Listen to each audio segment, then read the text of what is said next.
65 വയസ്സിന് മുകളിൽ പ്രായമുള്ള മിക്ക ആളുകളും നേരിടുന്ന പ്രശ്നങ്ങളാണ് പാദങ്ങളിൽ ഉണ്ടാവുന്ന ചുട്ടുനീറ്റൽ, പുകച്ചിൽ, കടച്ചിൽ, വേദന അല്ലെങ്കിൽ നീര് വരിക എന്നിവ.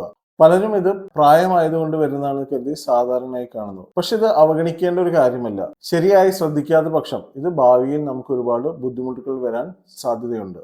ഇത് പതിയെ നിങ്ങളുടെ ശരീരത്തിന്റെ ബാലൻസ് കുറയാൻ കാരണമാവുന്നു. കോൺഫിഡൻസ് നഷ്ടപ്പെടുന്നു. പാദങ്ങളിലെ കൺട്രോൾ നഷ്ടപ്പെടുന്നു. അതുകൊണ്ട് പലപ്പോഴും നടക്കുമ്പോൾ നമ്മൾ ചെറിയ പേടിയോടെ പലരും നടക്കുന്നു. ഇത് എന്തുകൊണ്ടാണ് നടക്കുന്നതെന്ന് നമ്മൾ മനസ്സിലാക്കണം. നമ്മുടെ ഈ കാൽപാദങ്ങൾ എന്ന് പറയുന്നത് നമ്മളുടെ ബ്രെയിനിന് ഒരുപാട് ഇൻഫർമേഷൻ കൊടുക്കുന്ന ഒരു ശരീരഭാഗമാണ്. നമ്മുടെ ബാലൻസ് എല്ലാം തന്നെ കൺട്രോൾ ചെയ്യുന്നത് ഈ ഒരു കണക്ഷൻ വഴിയാണ്. ആ നാച്ചുറൽ ബാലൻസ് നഷ്ടപ്പെടുമ്പോൾ നമ്മളുടെ കണ്ണുകൾ താഴേക്ക് നോക്കി ഭയങ്കര ഒരു കോൺഫിഡൻസ് ഇല്ലായ്മയോട് കൂടിയിട്ട് പേടിച്ചിട്ടാണ് പലരും നടക്കാൻ തുടങ്ങുക. തുടക്കത്തിൽ തന്നെ ഈ വരുന്ന നംനെസ്, ബേണിംഗ് സെൻസേഷൻ ഒക്കെ നമുക്ക് മാറ്റിയെടുക്കാൻ കാലിന്റെ അടിയിൽ സിമ്പിൾ ആയിട്ടുള്ള മസാജുകൾ അല്ലെങ്കിൽ എക്സസൈസുകളൊക്കെ ചെയ്ത് ഇതിന്റെ പ്രോഗ്രഷൻ തടയാൻ സാധിക്കും. അല്ലെങ്കിൽ ഇത് പ്രോഗ്രസ് ചെയ്തിട്ട് ആദ്യം ചുട്ടുനീറ്റൽ വരികയും അല്ലെങ്കിൽ പിന്നെ തരിപ്പ് പോലെ അനുഭവപ്പെടും. പിന്നെ ഗ്രാജുവലി നമ്മളുടെ കാലിൽ നീര് വരും. അതിനുശേഷം ആ നീരിന്റെ കളർ മാറി ചുവന്ന കളറാവും. അതിനുശേഷം കറുപ്പ് കളർ. നല്ല നീരോട് കൂടിയിട്ട് കറുത്തിരിക്കുന്ന കാലുള്ള ആൾക്കാർക്ക് പലപ്പോഴും നടക്കാൻ ഭയങ്കര ബുദ്ധിമുട്ടായിട്ട് കണ്ടുവരുന്നുണ്ട്.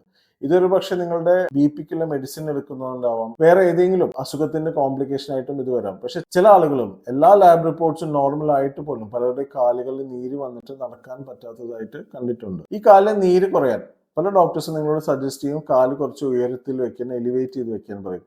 അപ്പൊ എല്ലാവരും പറയും 2 തലയുടെ മുകളിലാണ് വെക്കുന്നതാണ്. എന്നാൽ ഇത് കൃത്യമായിട്ട് ആരും പറഞ്ഞു കൊടുക്കുന്നില്ല. അതുകൊണ്ട് തന്നെ അടുത്ത വീഡിയോയിൽ നിങ്ങളുടെ കാലിന്റെ പാദങ്ങൾ കൃത്യമായിട്ട് അതിന്റെ സർക്കുലേഷൻ ഇംപ്രൂവ് ചെയ്യാൻ എങ്ങനെ ഹൈറ്റിൽ വെക്കാം, ഏതൊക്കെ എക്സസൈസ് നമ്മൾ ചെയ്യണം, എന്തൊക്കെ തരം മസാജുകൾ അല്ലെങ്കിൽ എന്തൊക്കെ കാര്യങ്ങൾ ശ്രദ്ധിക്കണമെന്ന് കൃത്യമായിട്ട് പറഞ്ഞു തരാം. അത് കാണാൻ ഈ അക്കൗണ്ട് എന്തായാലും ഫോളോ ചെയ്തോളൂ. കാലിൽ ചുട്ടുനീറ്റിലോ പുകച്ചിലോ ഒക്കെ പറഞ്ഞ് ബുദ്ധിമുട്ടുന്ന ആൾക്കാർക്ക് ഈ വീഡിയോ എന്തായാലും ഒന്ന് ഷെയർ ചെയ്യും.